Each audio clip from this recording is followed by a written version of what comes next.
o Espaço Prota está no ar. Tudo bom com vocês? Espero que sim. Bem, neste quadro vamos conhecer personalidades que inspiram e hoje iremos conhecer um pouco da história do Mestre Sivuca. Sou Manuela, tenho cabelos pretos, lisos, atrás de mim tem um espelho, estou com a blusa branca, minha pele é branca, tá?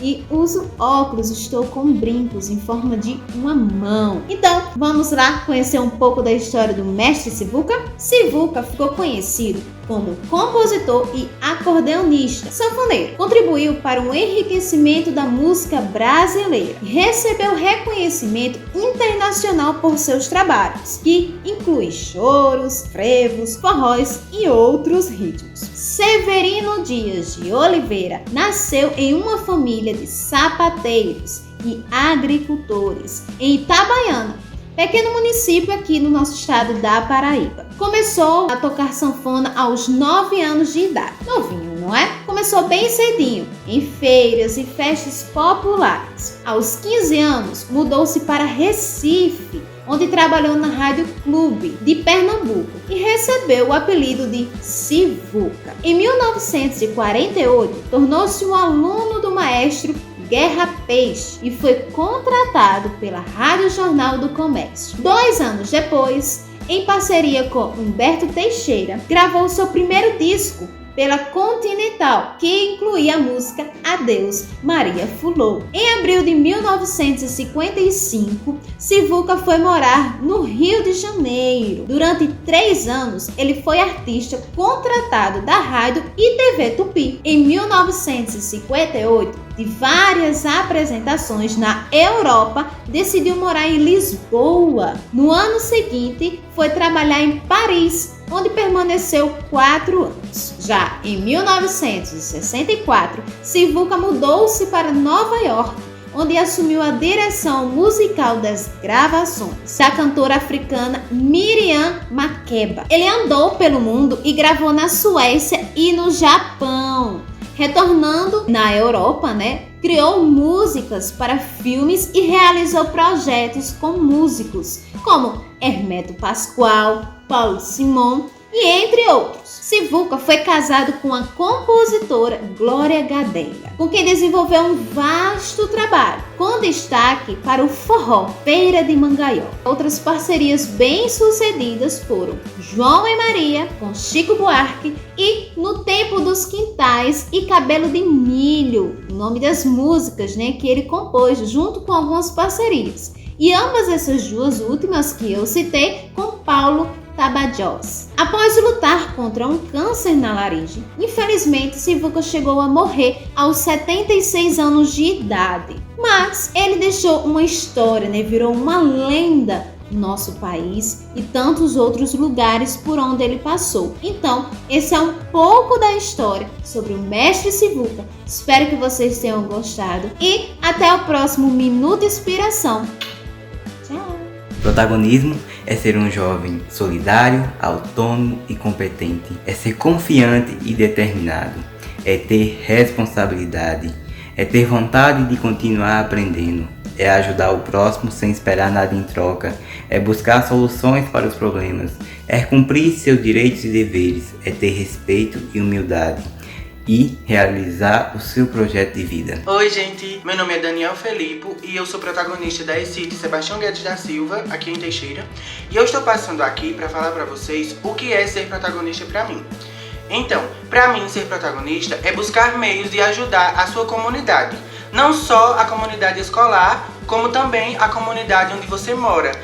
A sociedade, o meio social que você habita.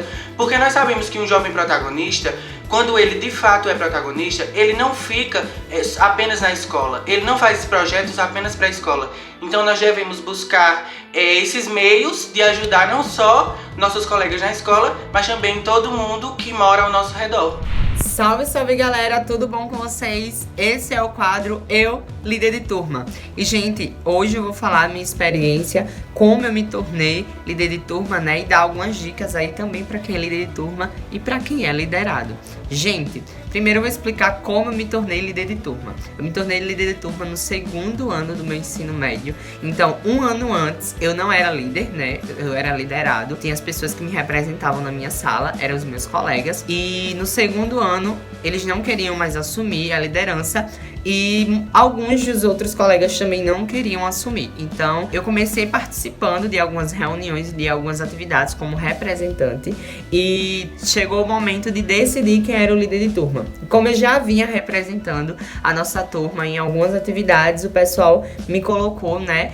Voltaram para que eu fosse o líder de turma. E olha, minha turma era bem complicadinha, assim como eu. Foi muito massa a minha experiência enquanto líder de turma, né? Por mais que tivesse as dificuldades e os desafios que já eu vou falar sobre eles. E a coisa que eu mais aprendi como líder de turma foi os meus direitos e os meus deveres. Isso mesmo, um líder de turma ele precisa saber que ele tem direitos e também tem deveres. Então, ao mesmo tempo que eu apontava algo, dava minha opinião sobre algo, eu precisava cumprir com algo também. Isso foi muito importante para minha construção, tanto pessoal quanto profissional. E eu acho isso magnífico, porque quando a gente compreende que um líder, ele não é aquele só que manda, ele é aquele também que faz, a gente começa a compreender que na sociedade existe muitos mais líderes do que chefes, né? Ou ao contrário. E é bem diferente a postura de um líder para um chefe. O chefe, ele só ordena, ele só manda. O líder, ele lidera, ele conduz e ele ajuda a produzir aquilo que ele tá fazendo com os seus liderados. Uma coisa também que eu tive que prestar bastante atenção quanto líder de turma era a minha postura quanto líder de turma. E eu acho que isso trouxe também para minha vida pessoal, também para minha vida profissional, porque a gente precisa se portar em espaços e lugares. Eu sempre fui um estudante muito ativo, e ativo que eu digo não é só nas atividades, né? Eu era bem ativo, assim, bem elétrico, bem energético. Meus professores que o digam, né, Brasil? Naquilo que eu fazia. Então, quando me tornei líder, eu precisei rever alguns conceitos, alguns posicionamentos. E não que eu abafasse aquilo quem eu era, mas eu precisava compreender que ali eu estava no papel de líder. Então, eu representava um outro grupo. Então, eu sempre precisaria me importar não só como Joalisson, mas eu precisaria me importar como a minha turma, né? Como todos que minha turma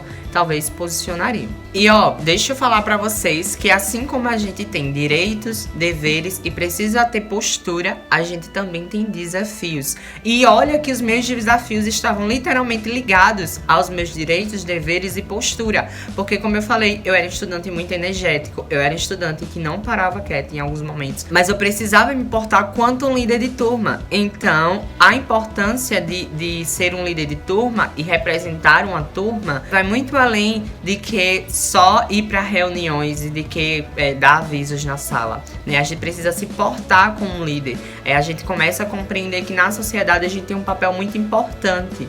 Então, os desafios que eu comecei a compreender era conviver com os outros, né? Que a gente precisa conviver melhor com os outros, porque geralmente tem aquelas pequenas rixas, né? De turma com turma. Então, nas reuniões de líderes e gestão, eu sempre precisaria me importar quanto líder de turma, né? E não quanto eu pensava no meu pessoal sobre a postura de outras pessoas de outras turmas. Então, a convivência é diferente. A gente começa a compreender, a ter essa responsabilidade social quanto líder de turma. E é isso, gente. Ser líder de turma também tem seus valores, né? Eu acho que agrega muito para quem é o líder de turma. E eu acho também que ser líder não precisa obrigatoriamente ser um líder de turma, mas quando a gente se torna líder, a gente compreende realmente o sentido das coisas ao nosso redor e a gente se torna mais profissional naquilo que a gente faz. Um grande beijo e abraços!